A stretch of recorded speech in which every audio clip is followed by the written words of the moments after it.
Gaming reviews done quick. I'm gonna take you for a ride with the 1 Minute Rundown. I'm Octrinity, your host, and you can't run away. You're in for a world of hurt.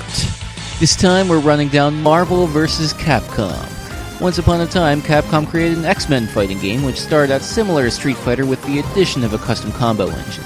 That got expanded to the rest of the Marvel Universe, and even later, that got expanded into a crossover with Street Fighter, where you played two characters that could tag out with each other, which expanded yet again into this.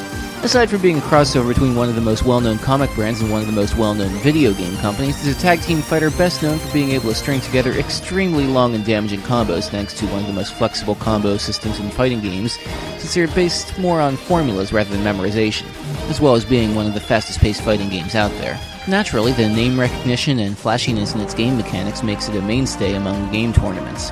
There are 3 Marvel vs. Capcom games, so let's go crazy and select our heroes. Of all the games in this series, this is far and away the most tame. There's 2 fighters to a team with 15 characters to choose from, plus a few hidden ones that are moveset variations of existing characters. There's also some separate assist characters that can be called in a limited number of times for an attack. The characters you can play as are fairly well balanced and run enough variety that there aren't a lot of similarities between them.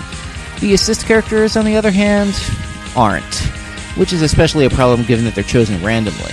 Unfortunately, it's not really a game I expect people to just jump right into, since the combo system, which I'd summarize by saying most attacks can chain directly into a stronger attack, isn't really explained anywhere in the game itself. Sure, there's a handful of characters who can get by fine without it, but it's still holding you back from being your best. There's also one powerful skill where you temporarily control both characters, which, depending on your skill level and the opponent's reaction, will be either game-breaking or a wasted effort with no in-between. I feel like I've gone kinda hard on older fighting games before, but after checking this one out again, yeah, it's still fun to play.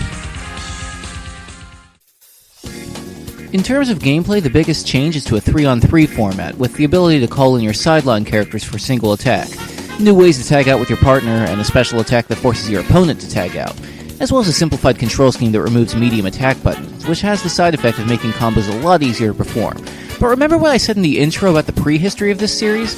This game features every character in that whole history, plus a handful of newbies. And quite simply, it shows where the emphasis was here.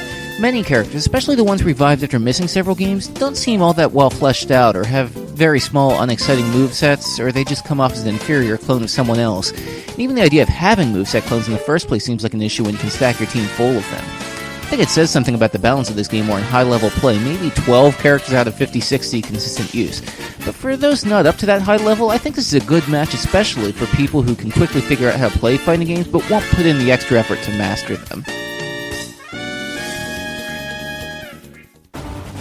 First, there was plain old Marvel vs. Capcom 3, then this revision, and they have, for better or worse, embraced the craziness that the last game was capable of.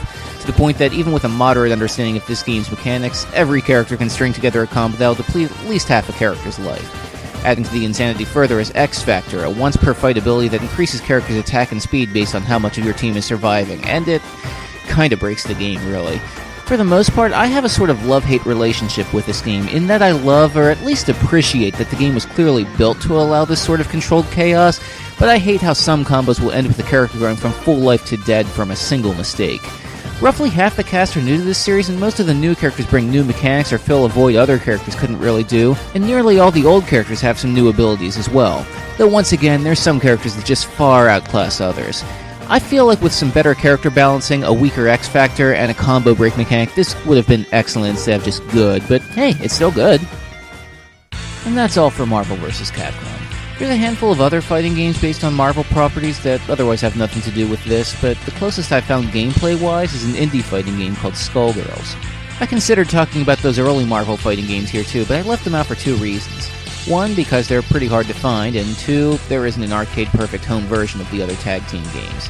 The ones I talked about have gone in and out of availability, as they've seen occasional re-releases that seem pretty much based on when Capcom has the license for Marvel. Unfortunately, they don't right now, and haven't for a couple years now, so it's unlikely we're going to see much more with Marvel anytime soon. But there's nothing stopping Capcom from taking the same game design and applying it to a different universe.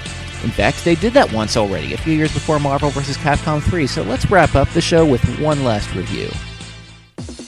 I came into this not knowing anything about the Tatsunoko characters, and even the Capcom side seems like it's trying to appeal to its native Japanese audience, especially given the international licensing made it a wonder this got released anywhere else, so the playable cast doesn't impress me much.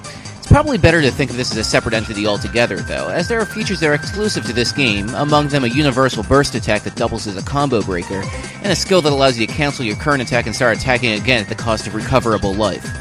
There's a new control scheme too, but I feel like it leaves room for improvement since it's easy to switch characters when you meant to just assist, or try for a launcher that instead came as a special attack. I think the game was trying to scale back the chaos to around what it was in Marvel vs. Capcom 1. Moving back to 2-on-2 feels like a step backwards either way, but even then it feels like the characters themselves feel too slow for the high-speed action the engine allows. And yet bizarrely, I can't tell if that's just clashing styles or an unusual way to keep things from going out of hand. So maybe there's some missed potential again, but it's still worth checking out. Now we're really done, so check back soon for the next 1 minute rundown. And since I had to fix up my Dreamcast just to record this, our next one's going to include some of its most remembered games. See you then, and take it easy, okay?